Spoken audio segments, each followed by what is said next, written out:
안녕하십니까. 오늘은 2025년 11월 29일 토요일입니다. 네, 오늘도 난세 영웅 흑행령을 아십니까? 120페이지부터 읽어보겠습니다. 청년 취업가, 중소기업. 서울에서의 생활은 내가 자영업체나 회사라는 곳에서 일하는 경험을 쌓고 그 세계를 알게 해준 시기이기도 했다. 지금은 많이 나아졌지만 그 시절만 해도 공장이나 제조업체의 근무 환경은 무척 열악했다. 교회에서 머물며 다녔던 금반지 공장은 위험천만하기 짝이 없는 환경이었다. 값비싼 금을 취급하다 보니 도난을 우려해 창문을 모두 폐쇄했고, 이 때문에 공장 안의 공기는 말할 수 없이 탁했다. 금속을 녹이는 과정에서 넣게 되는 청산가리는 유독성 물질로 탁한 공기 속에서 이런 독극물을 다루다 보니 건강이 형편없이 나빠질 수밖에 없었다. 당시는 대부분의 중소기업 환경이 열악했다. 이러한 악조건에서 일을 했던 나는 장차 우리나라가 좀 더 형편이 나아지면 기업의 근무 환경을 개선하여 사람들이 건강을 지키면서 일할 수 있도록 해야겠다는 생각을 하게 되었다. 한편 지금 우리나라는 일자리가 없어 취업을 못하는 청년들이 수두룩하다. 사실은 일자리가 없다기보다 원하는 일자리가 없다는 표현이 정확하다. 중소기업은 10곳 중 7군데가 일할 사람이 없어 발을 구르고 있기 때문이다. 그러면 왜 청년들은 중소기업에 일자리가 있어도 가려고 하지 않고 실업자가 되어 있는가? 어떤 이는 청년들이 고생을 해보지 않아서 그렇다며 청년들을 나무란다. 물론 옛날을 생각하면 아주 틀린 말이라고는 할 수 없으나 그것은 우리 청년들을 내 자식처럼 생각하고 이해하려는 배려가 없는 차가운 말이다. 그 청년이 힘든 입시 지옥을 뚫고 대학 공부를 한 혹은 그 이상의 공부를 한 내 자식이라고 생각을 해본다면 그런 가혹한 말을 쉽게 못한다. 내 자식이라면 몇 년씩 공무원 시험에 매달리는 것도 이해할 수 있고 수십 차례 떨어졌는데도 또다시 대기업 입사 시험에 응시한다고 하면 이제 그만하고 적당한 곳에 가라고 말할 수가 없다. 오히려 좀 시간이 걸리더라도 좋은 곳에 들어가기를 바라고 공부하는 자식을 뒷바라지하게 된다.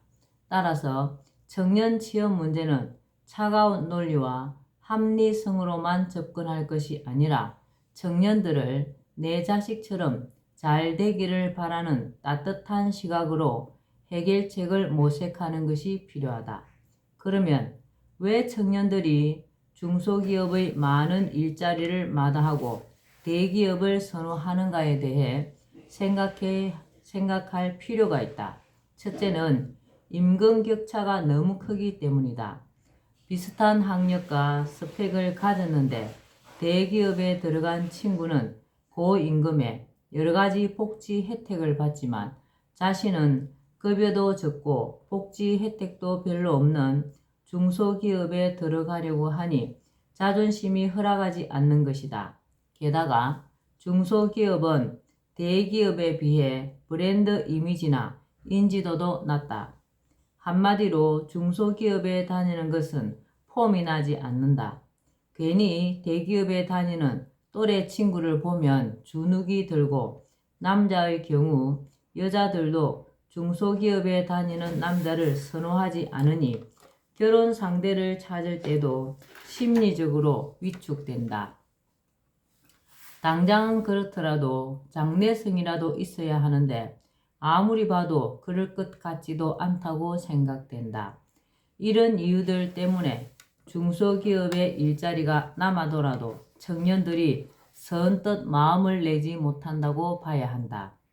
청년 실업 문제를 해결하고 취업을 지원하려는 정책 입안자들은 청년들의 이러한 심리를 제대로 파악하고 대책을 강구해야 한다.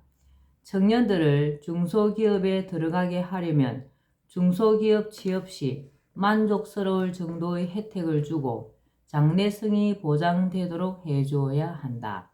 당장 급여 액수도 중요하지만 그곳에서 일함으로써 장래가 보장되는 희망이 있다면 망설였던 청년들뿐 아니라 중소기업이라고 그들도 보지도 않았던 청년들까지 중소기업으로 끌어들일 수가 있다.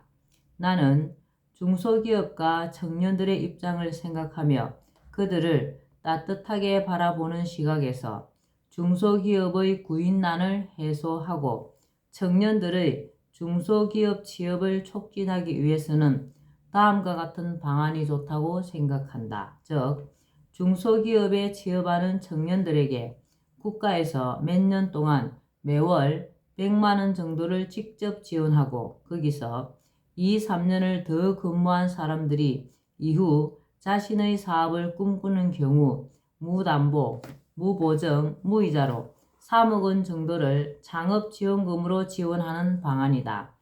몇 년간 매월 100만 원 정도를 지원한다면 대기업과 중소기업 간의 임금격차가 많이 줄어든다.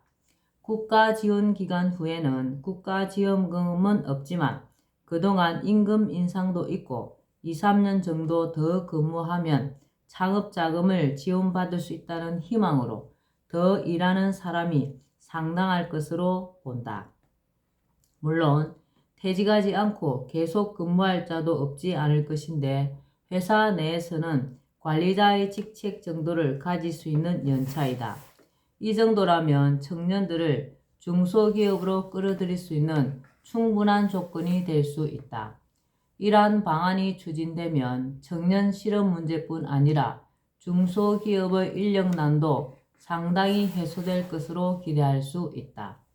중소기업 입장에서도 고도의 기술이나 전문성을 요하지 않는 업무인 경우 신규 인력이 계속 들어오고 4, 5년 정도 근무하다가 퇴직하는 형태로 인력 교체가 일어나는 것이 인건비 절감 면에서 더 유리하다. 청년들에게 창업의 꿈은 중요한 의미를 지닌다. 지금 당장 버는 돈도 중요하지만 그곳을 다니면서 후일 더 큰 꿈을 펼칠 수 있는 희망까지 가질 수 있으면 중소기업 취직을 삶의 도약을 꾀하는 발판으로 삼을 수 있기 때문이다.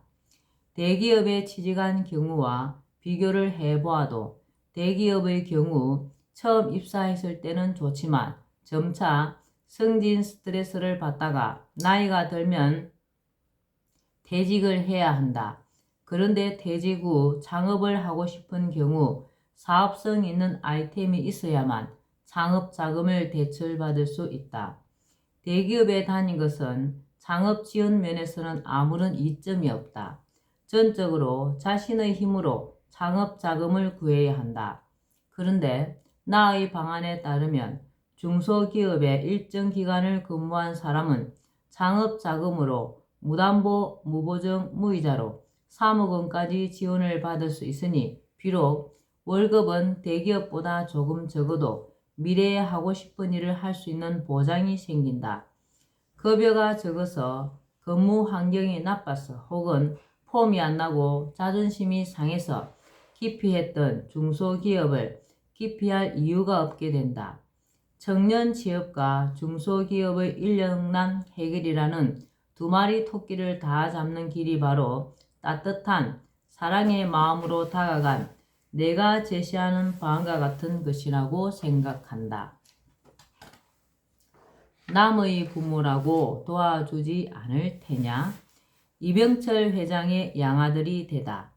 고통과 시련의 연속이던 나의 인생은 고등학교 3학년 때를 기점으로 완전히 달라졌다.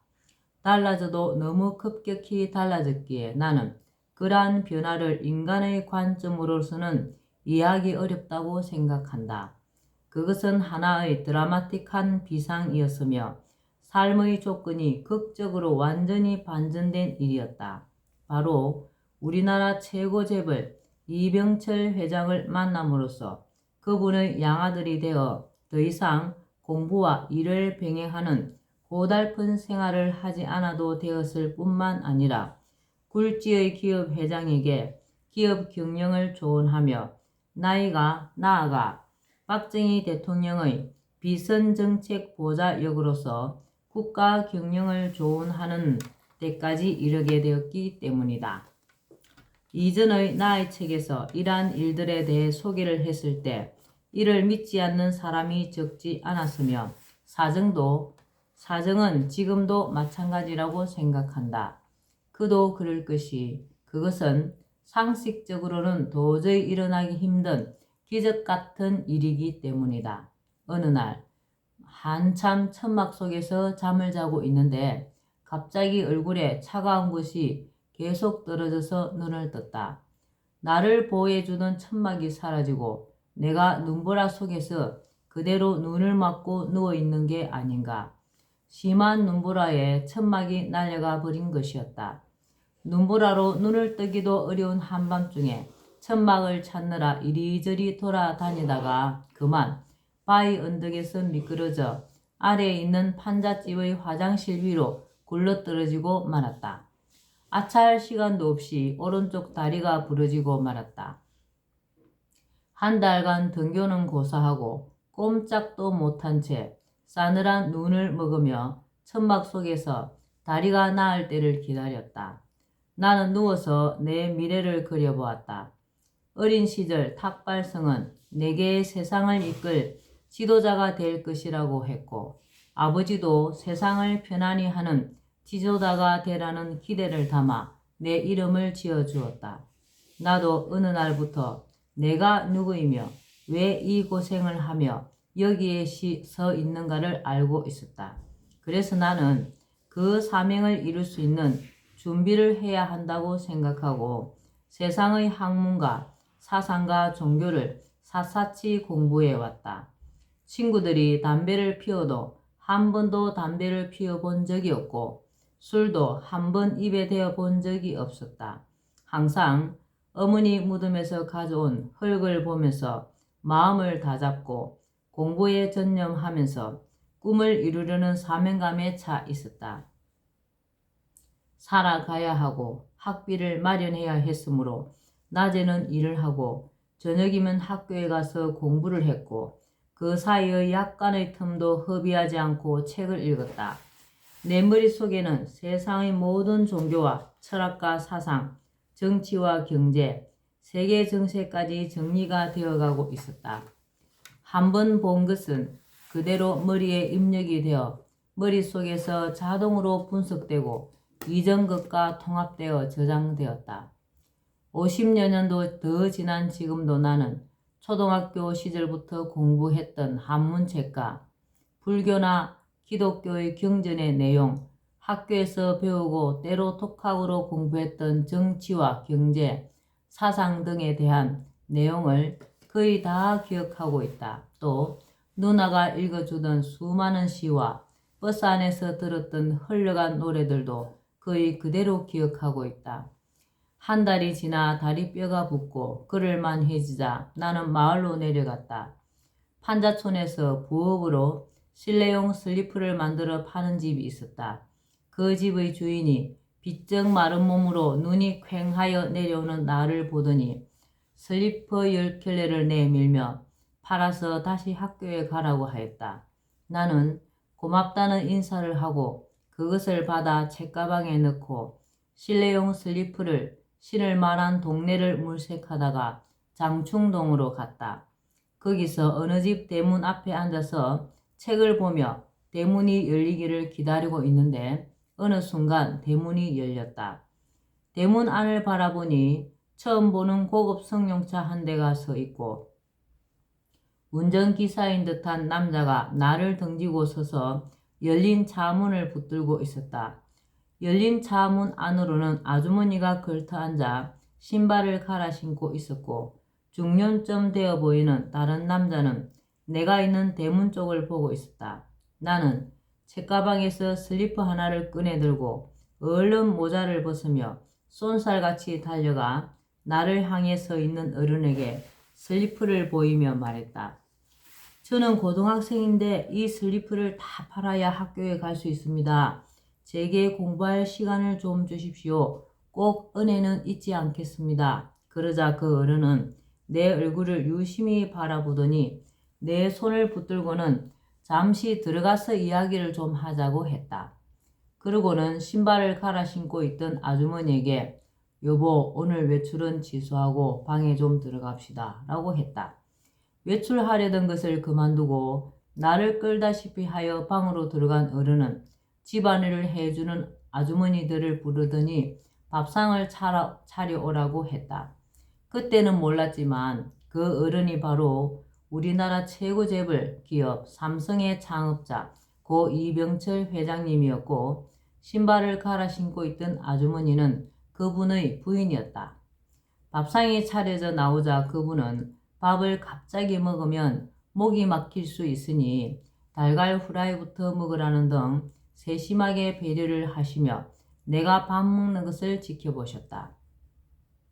내가 밥을 다 먹고 나자 그분은 내 이름과 사는 곳과 누구와 사는지 등을 물었다. 나는 혼자 산에서 살면서 낮에는 물건을 팔고 밤에는 야간 고등학교에 다니고 있다고 했다. 이 이야기를 다 듣고 나자 그분은 나더러 자신의 양아들이 되어 달라고 했다. 나는 뜻밖의 제안에 당황하며 곤란하다는 뜻을 비쳤다. 저는 부모님이 돌아가시고 비록 지금 혼자 살고 있지만 늘 가슴에 부모님을 모시고 있고 앞으로도 그렇게 살아야 한다고 생각하고 있습니다. 그러니 다른 사람의 양아들이 되는 것은 곤란합니다. 그분은 성은 바꾸지 않아도 좋고 그냥 양아들로 자신의 집에 와서 살면 된다며 나를 설득했다. 그리고 자신이 신발을 다 사줄 테니 시간을 두고 좀 생각해보라며 슬리퍼 10켤레 값으로 2,000원을 내 손에 쥐어주었다. 1시간이 넘도록 내가 그들 의사를 굽히지 않자 그분이 나에게 이렇게 물었다. 만약 내가 길바닥에 쓰러져 있는데도 너는 내가 남의 부모라고 도와주지 않을 테냐? 나는 그 말에 고개가 수그러졌다. 좋습니다. 그럼 제가 제 성을 그대로 갖는 걸로 하고 어르신의 양아들이 되겠습니다. 그리하여 나는 지독히도 가난한 고학생에서 한국 최고 재벌의 양아들이 되었다. 고등학교 3학년, 다리가 부러져 스스로 깁스를 하고 한 달여 동안 산 중턱에서 눈을 주워 먹으며 견디다가 그럴 정도가 되자 야일대로 야인 몸으로 동네 사람의 온정이 깃든 슬리퍼를 팔러 갔다가 기적처럼 일어난 일이었다.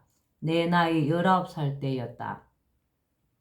나는 슬리퍼 값으로 받은 2,000원을 도로 내놓으며 제가 양아들이 되었으니 이제 이 돈은 필요 없습니다. 도로 받으십시오 라며 돌려드리려 했다. 그분은 필요한 데 쓰라며 극구 받지 않으려 하시다가 나의 완강함에 어쩔 수 없이 받아 넣었다. 그러고는 운전기사를 불러 내가 있는 곳에 같이 가서 짐을 싣고 오라고 했다. 나는 혼자서도 버스에 싣고 가져올 수 있다고 했으나 이번에는 그분도 완강하여 결국 운전기사와 함께 차를 타고 가서 짐을 정리하여 왔다. 운전기사를 딸려보낸 것은 나만 보냈다가 혹시 내가 오지 않을지도 모른다는 염려에서였다. 그날 이후 나는 양아버지인 회장님과 시간이 날 때마다 많은 대화를 나누었다. 나는 지난날 내가 공부했던 유교, 불교, 기독교 등의 종교와 동서양의 사상은 물론이고 주역, 천문, 풍수지리, 관상 등의 동양학과, 천부적인 천의지를 토대로 여러 문제들에 대한 해결책을 제시하며 많은 말씀을 해드렸다. 회장님은 매우 진지하게 나의 말에 귀를 기울였다. 회장님은 그룹의 인사와 경영에 대해서도 물으셨고 나는 성심성의껏 내 생각을 말씀드렸다.